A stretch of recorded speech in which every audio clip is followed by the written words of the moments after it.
Are you not entertained? Peace, everybody. Sweet Science Boxing Academy. We back with another video.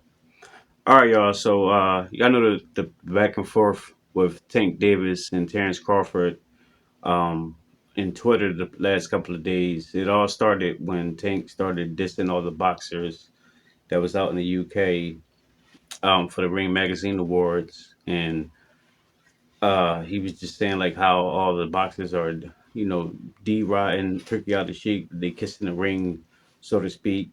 And Terence Crawford, he responded in kind to that, just saying that, somebody just mad because he didn't get no invite. And then Tank started saying, I got more money than you. And Terence Crawford, he responded back saying, a rich person telling another rich person that they got more money is dumb.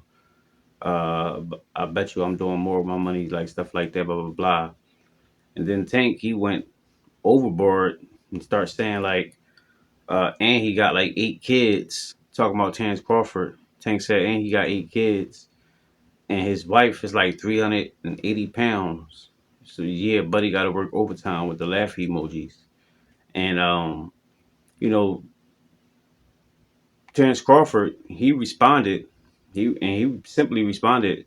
That's basically just adding Shakur Stevenson and Keyshawn Davis, telling Tank that he got bigger fish to fry, but why don't you fight at Keyshawn Davis or at Shakur Stevenson? Like pretty much go some balls. And I'm paraphrasing because I don't got the exact quote right in front of me, but that was pretty much the gist of it. He said, "Why don't you go some balls?"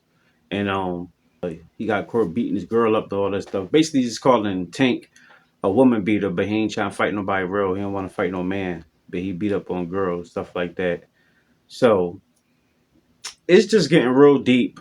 It's it's getting real interesting with Tank and Terrence, and it's getting to the point where I said this before that people probably just gonna want to start seeing them fight Tank and Terence Crawford. Like that would be that would be a good fight.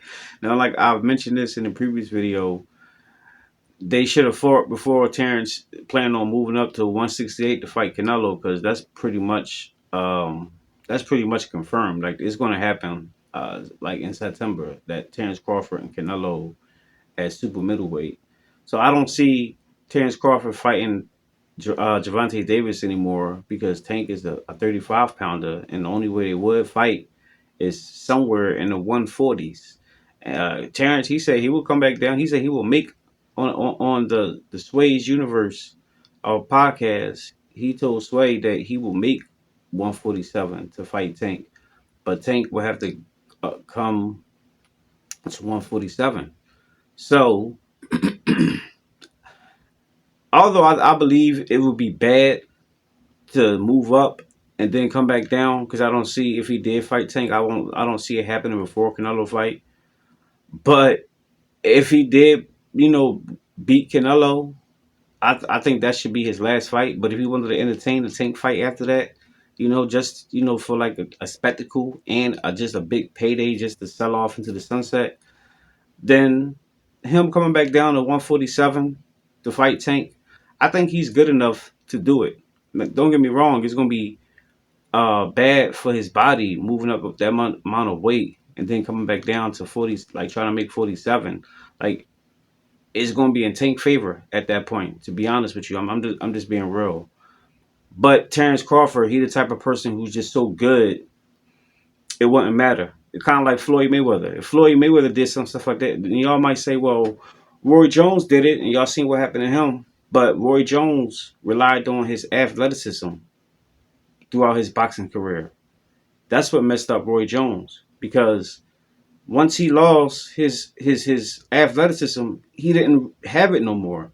It wasn't really about him moving up and then coming back down. He just didn't have what he.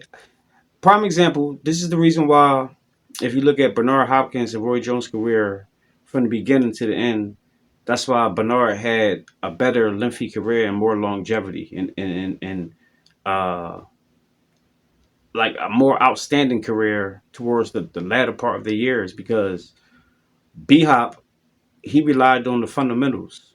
He had the basics down pat and he had it mastered. So once he got older and he started losing, uh, Father Time started coming in and he started losing his little step a little bit. He wasn't as fast as he was. His time and reflexes wasn't. He still had the basics down pat, and that's how Floyd and Terence Crawford is. So that's why I say it's a difference between Crawford and Roy Jones. It's a total difference because Roy Jones relied on his. He was just a specimen. Like it's no one. I still don't see nobody who was athletic as Roy was naturally. Not even Prince Nassim Ahmed. He was doing some crazy stuff in the ring, or even Emmanuel Augustus, the Drunken Master. Roy was just crazy with it, but once he lost it, he didn't have it no more. But Crawford, he's just a different animal. So even if he did move up to 168 and for Canelo, I can see him coming back down to 47 and for fighting Tank for one last time and then retire. It's just a fantasy, but all this stuff that's happening with Terence Crawford and Tank going back and forth. Terence might be the one who shut him up before Keyshawn or Shakur. So I don't know. It is what it is. You might just have to wait and see. But that's all I got for now, guys. Let me know what y'all think. Drop your comments down below. Make sure you hit the like, subscribe, hit the bell. I'll see y'all in the next one. Peace.